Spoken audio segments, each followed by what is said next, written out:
Hello and welcome to Making Creativity Pay. My name's Dan Barnett and ahead of the podcast show London on the 24th and 25th of May, we're running a series of short daily podcasts with a variety of people in the podcast industry. This episode is with Becky Lamb-Pritchard of Distorted.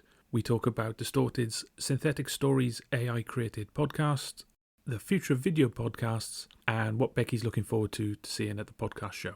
So hi, I'm Becky Lamb-Pritchard and I work at Distorted, head of marketing here, and we're an audio-first content agency and we make podcasts and radio shows. My background is in audio, so prior to working at Distorted, I've worked at at Global, Bauer, a lot of the radio stations over the last 20 years. And actually, when I very first started, I used to edit a podcast. It was the only thing that let me edit because it had about 5 listeners.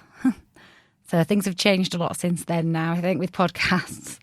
More and more and increasingly, a lot of our work is with podcasters and brands that want to make podcasts. Kind of talking from your studio now. So you're based in Leeds, is that correct? Yeah, we have a studio in Leeds and we've recently revamped our studio. We made the decision to make it very video friendly, so you can record in here or you can have audio only. But we work with clients all over the world. Most of our recordings are done remotely, especially since COVID, using Riverside and software like that. But yeah, the return to the studio is becoming increasingly popular now, we're finding, especially with the rise of video. And I guess generally people kind of consider most businesses really as very much kind of London-centric.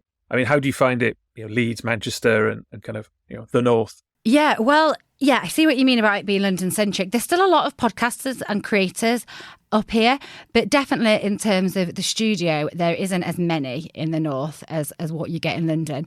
And so especially video podcasting studios like ours. And it's increasingly, since we've built it, it is full constantly. So there's a huge appetite for it, and there's some big podcast networks and groups up here, so it's great to have it in the north, it's great to have it in Leeds, and we work with a lot of partner studios as well if clients wish to use a studio. In terms of video podcasting, do you see that as going to really take off in the next 12 months or so? Absolutely, yeah. So sort of this time last year, we were chatting about it and kind of seeing, what we felt about the video podcasting. A lot of audio, purists, if you like, really, prefer the audio route, and that's obviously the start of podcasting and what people fell in love with. And a lot of the team here from radio and really, didn't really, at the start want to really be bothered with the video element. It changes it a bit. It's different. It's different to the end product and the edit, but definitely that's, I think, looking at the platforms as well, like Spotify, YouTube, you can see how much what emphasis they're putting on in the way of video podcasts. I think YouTube, they release like a 67-page guide at the back end of last year about how to maximise YouTube podcasting. There's obviously Spotify with their video channel. It's just all going in that kind of direction. I think as well, there's so many podcasts out there. And I think it's a way that podcast creators can really reach a wider audience and maximise, social media and ways of getting their content through. Because, as podcasts, they can be like 45 minutes long, an hour long, and it's quite a big ask, of a listener, if they've not heard of it or they're not aware of it, to tune in for that length of time. And I suppose with the video, you can break it up and just give people that flavour before they tune in. So I think there's quite an opportunity there, especially, for creators that don't have the big budget to put behind marketing in the same way that some of the big players do. Video is particularly useful for kind of discovery in that, if you post a 2-minute audio clip on Twitter or wherever, no one's going to really pay much attention. But a 2-minute video, you can get a feel for what the tone, the content, the professionalism, everything else. Yeah, exactly. And it's quite attention grabbing. So I think from discoverability, it's really, really helpful. Definitely. So one of the things I wanted to talk about that you've kind of done in the last couple of months is synthetic stories. And, AI is here, there and everywhere at the moment. And, as with anything, there's a bit of overreach and some things. But, there are really good, interesting use cases as well.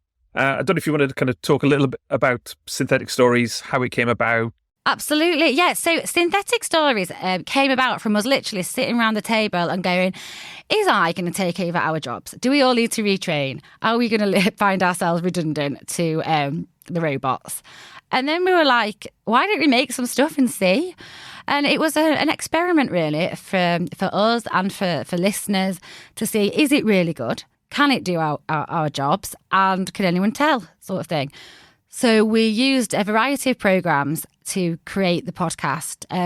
There was, apart from the kind of typing into the brief, of AI, there was no human touch, if you like. Everything from the script, the name, the sound design, even the press release was all AI.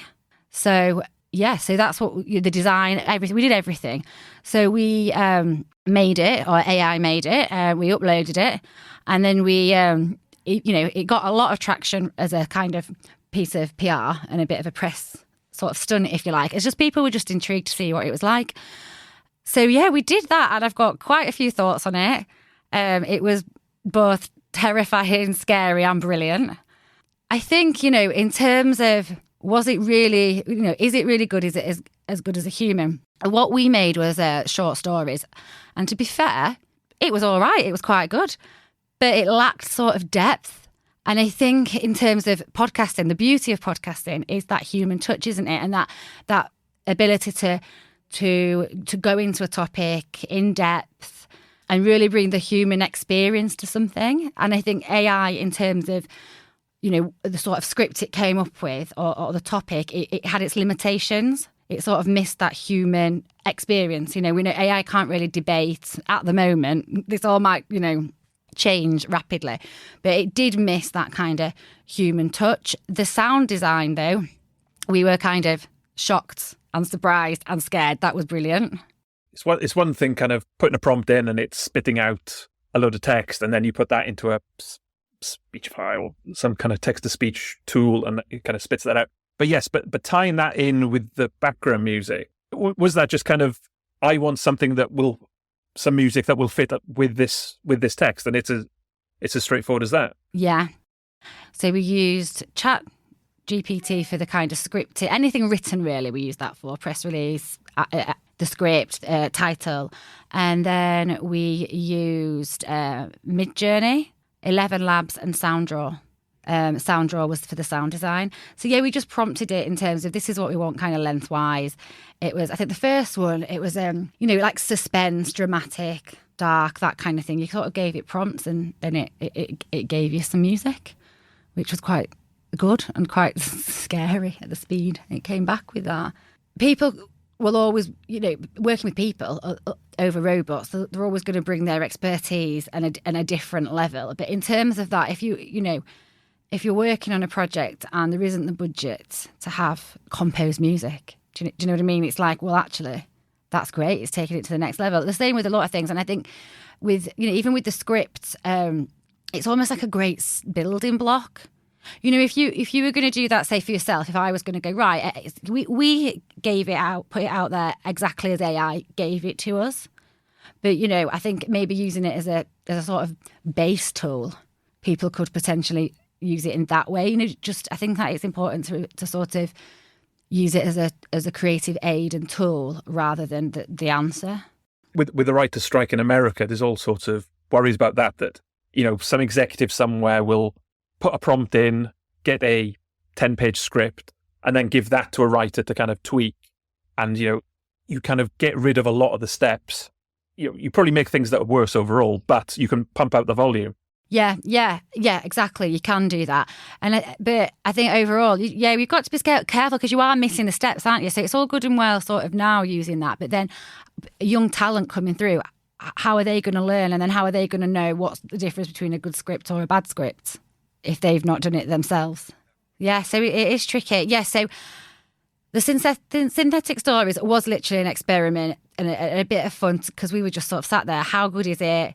Is it going to take our jobs? And let's see. The end result was, like I say, sort of terrifying. And then not as good as a human.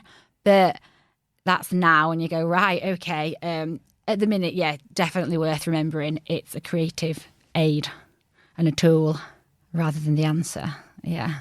moving on to the podcast show that everyone I've talked to so far, really looking forward to it. It's only it's in its second year in its current form, but it's kind of really it's grown in terms of what it is and in terms of the level of interest. So is there anything in particular you're looking forward to seeing or hearing from? Yeah, I just can't wait to hear from lots of creators, lots of people in the industry.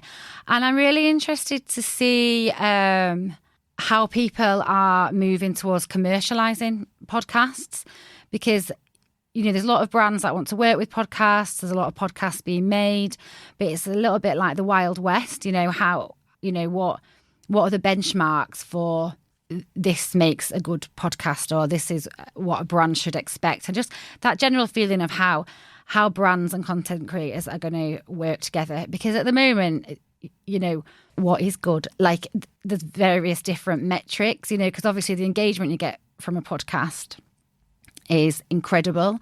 And then there's other areas like the brand building, the press and PR that you can get. So I'm interested to see what people are sort of saying about the next stage of that commercialization. And last year, I thought it was absolutely brilliant, and it felt really exciting to be there. There was lots of really great talks, lots of excitement around people meeting and networking, and I'm really looking forward to that. It felt really kind of like at the start of something really exciting. And over the years, I've been to a lot of kind of industry events, be it marketing, be it audio or media, and that felt really new and really kind of exciting and at the start of something. So I'm really looking forward to it, and really looking forward to coming back with a load of ideas like I did last year. A big to-do list. And you've got a party on the Wednesday, after party meetup? Yeah, we have. We've partnered with Podspike, and we're putting on a meetup promo club. And the idea of that is to help kind of independent creators come up with promo plans and opportunities that don't necessarily rely on, big budgets and big pockets. There's lots of things you can do to help get your podcast, noticed and discovered. So just, that's what the event is about. And just kind of like a chilled evening for people to relax and have a drink. Fantastic. Yeah, because it's one of the things, talking to other people as every bit as much, if not more, than the talks and everything else. It's just meeting people in the industry, and because it's quite a small, closely knit industry, and lots of people know lots of others. Yeah, and so it's really friendly as well, and kind of. Yeah, I found that. I think it's such a friendly and supportive industry. And I think that's the beauty of it, and the beauty with the podcast audience. Unlike other media's kind of like, radio show or, a TV channel where you're quite literally fighting for the same audience, if there's a show on at a certain time. But in podcasting, you might be in, a genre, but you can partner and work with someone who's doing the same thing in that same genre, because the podcast audience tends to kind of grow with it and move to other ones. It's really collaborative and really supportive, and I think that's a real strength in the podcast industry. Thanks for listening. Look out for the daily episodes when we talk to a variety of people within podcasting, and also check out the back catalogue of episodes where I talk to people in a variety of creative industries about making creativity pay.